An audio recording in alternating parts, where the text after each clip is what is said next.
뭔가 대상화에 빠져 있기 때문에 괴로운 거야. 왜냐하면은 누군가를 일단은 그겠죠. 의지하려는 마음, 기대는 마음, 바라는 마음 때문에 우리가 괴로운 거거든요. 근데 그것이 작동을 하려면 그 대상이 정해져 있어야 돼요. 우리 허공에다가 바라진 않잖아요. 허공에다가. 실체 없는 거 헛개비한테 기대지는 않거든요. 헛개비라는 걸 아는데 우리가 어떻게 기대겠습니까?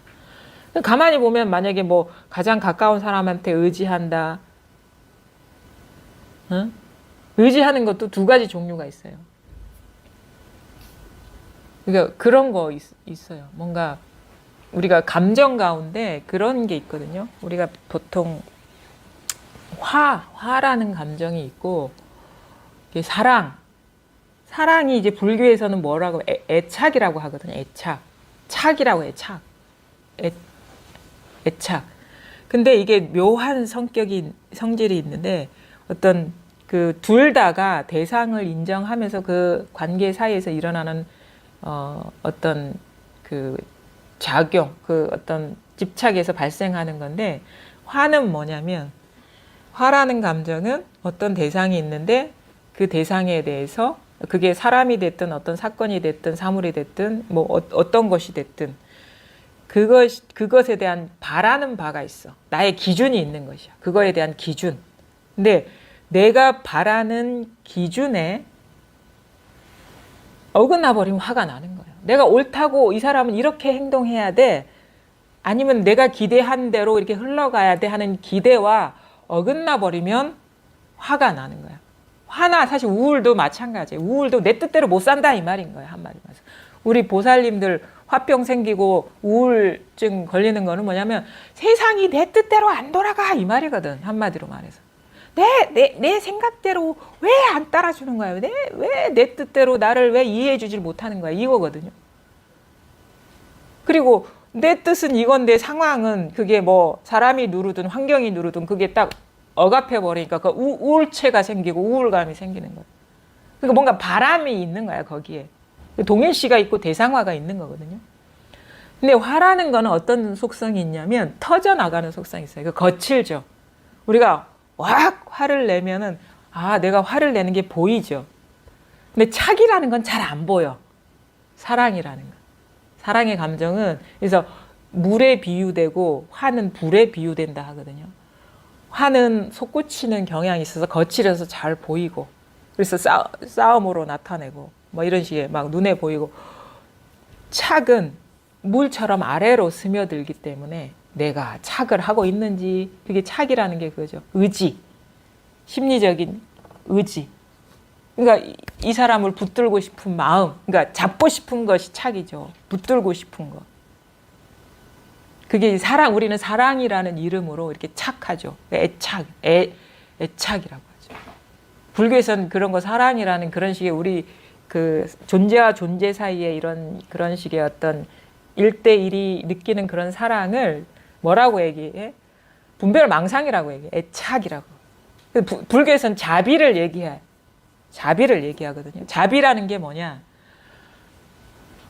자비라는 거는 어떤 자타가 없는 그 자리를 말하는 거예요. 왜냐하면 다 모든 게 내 어떤 그 품 안에 있는 일이거든. 엄마의 품 안에 자식들이 다 돌아오듯이. 그러니까 자타가 없는 데서는 이 사람이 나 같은 거예요. 그러니까 분리가 없는 거야. 다 모든 것이 내 몸인 것이 진정한 자비다라고 얘기하거든요. 이 몸 따로 있고 내 몸 따로 있는 우리는 기본적인 보통의 사랑 그런 식으로 분리해서 하는데 진정한 사랑 아마 기독교에서도 얘기할 겁니다. 진짜 사랑은 뭐냐? 모든 것이 내 몸인 게 진짜 사랑이다. 저 사람이 있고 내가 있어서 뭔가를 주고받는 거는 그건 조건적인 사랑이고 진정한 사랑이라는 거는 모든 사람이 내 몸인 것이 그게 바로 진정한 자비이고 사랑이다. 우리가 자기처럼 제일 사랑하는 사람이 어디 있습니까? 자기를 제일 사랑해. 근데 모든 사람이 나야.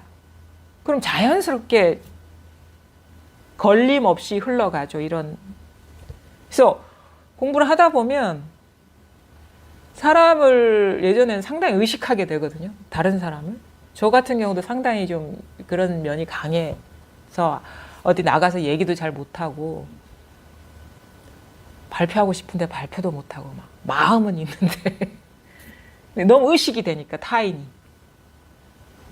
그리고 다른 사람이 시선으로 나를 막 평가하게 되고. 근데 이상하게 이 공부를 하다 보니까 이거 별로 의식이 안 돼요. 그쵸?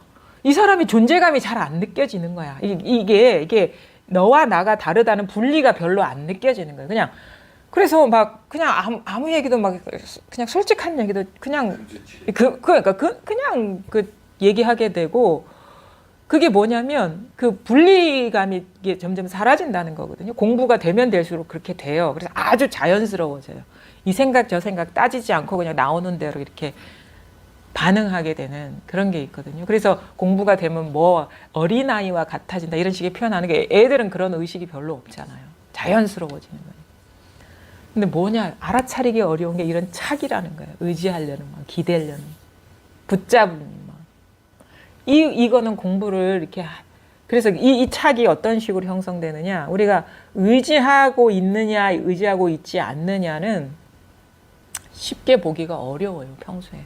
근데 그 관계가 막 뒤흔들릴 때 내가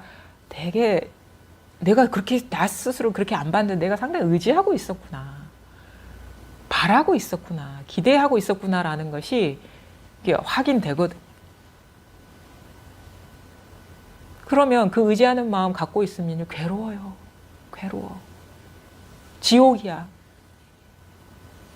우리는 의지하려는 이유가 뭔지 아세요? 의지하면 더 행복할 것 같아서. 하나는 외로우니까 둘이 있으면 더 행복할 것 같아서 의지하거든요. 근데 둘이면 더 불행해지는 거야. 본래는 이 분리된 나가 아니에요. 이 나나 남이나 드러내고 있는 이 바탕이 진짜 나거든요. 그러니까 상대가 끊어진 게 진짜 나거든요. 그러면 이거는 의지할 상대가 없기 때문에 그러니까 근데 우리가 그런 식의 어떤 동일시나 대상화에 빠질 때는 순식간에 이 체험이 있어도 순식간에 개인의 나로 떨어져 버리는 거예요. 개인의 나로 떨어져. 근데 이제 공부 과정 중에 내가 누군가 이런 식으로 의지하고 있었고 애착하고 있었구나라는 걸 모르다가 확인하면 우리가 놓아버리게 되거든요. 탁 놓아버리면 이 전체성으로 확 본래 자리로 이렇게 돌아오게 되고 그 다음에 진짜 철저하게 놓아버리게 되면 더 이상 그게 장애가 안 돼요. 똑같은 식의 실수를 안 하게 되는 거예요. 그래서 공부하는 사람은 뭘 봐야 되느냐? 대상을 보지 말라. 남이 나 뜻대로 행동하느냐 하지 않느냐를 보면 안 돼요. 자기 마음에서 무슨 일이 일어나고 있는지 항상 서치라이트를 켜고 보고 있어라. 왜? 모든 일의 시작은 거기서 되기 때문에. 그래서 자기를 봐야 된다. 본지 환처하라. 환지 본처하라. 헷갈려요. 환지 본처하라. 본래 자리로 돌이켜라. 이 자리에서 익숙해지고 이 자리에서 살아라. 이것뿐이다. 자꾸 나돌아다닐 때는 뭐냐? 자꾸 대상화에 떨어지고 이 이원성에 떨어지는 거예요. 근데 그러면 마음이 바빠요. 근데 이 자리에 완전히 있으면 그냥 대상이 조용해. 근데 마치 자기 정체성이 거울인 것 같아요. 여기서 다 펼쳐지는 것 같아. 어디를 가도 여기서 펼쳐지고 저기를 가도 여기서 펼쳐지고 어떤 일이 일어나도 여기서 펼쳐지는 것 같은데 이게 완전히 하나가 안 되면 여기 있을 때 있고 돌아다닐 때 있고 이렇게 왔다 갔다 하는 것 같아요. 그럼 뭐냐? 두 집 살림 하는 거야. 이 집에 살다가 저 집에 살다가.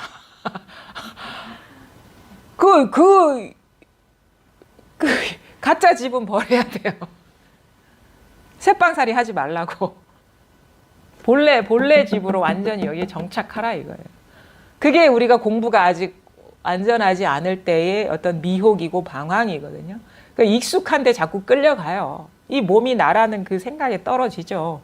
근데 그거는 착각에 떨어진 것이고, 근데 자꾸 이렇게 그래도 이렇게 본래 자리, 이 자리, 이게 환기되고 이게 나라는 것을 이렇게 자꾸 보게 되면 그게 처음에는 혼자 하기 힘드니까 그래서 법문을 들으라 하는 거예요. 들을 게 있어서 들은 게 아니라 자꾸 그래도 법문 들으면 이 자리로 자꾸 몰아가거든. 양몰이 하듯이. 자꾸 밖으로 방황하려는 사람 빨리 오라고 막 불러 제끼거든요. 그러니까 가르쳐 주는 게 아니에요. 그냥 이 자리로 빨리 컴백홈 하라고 막 하는 거라 그냥. 딴 데로 돌아다니지 말고 방황하지 말고 좀 방황 좀 하지 말라고 역마살 낀 것도 아니고 막 돌아다니기 바빠. 그럼 빨리 와라, 빨리 와라. 여기가 네 고향이야, 여기야. 여기도 혼자 하기 힘드니까 법문을 들으라고 하는 거고, 이제 힘이 붙으면 스스로도 할 수 있죠. 스스로도.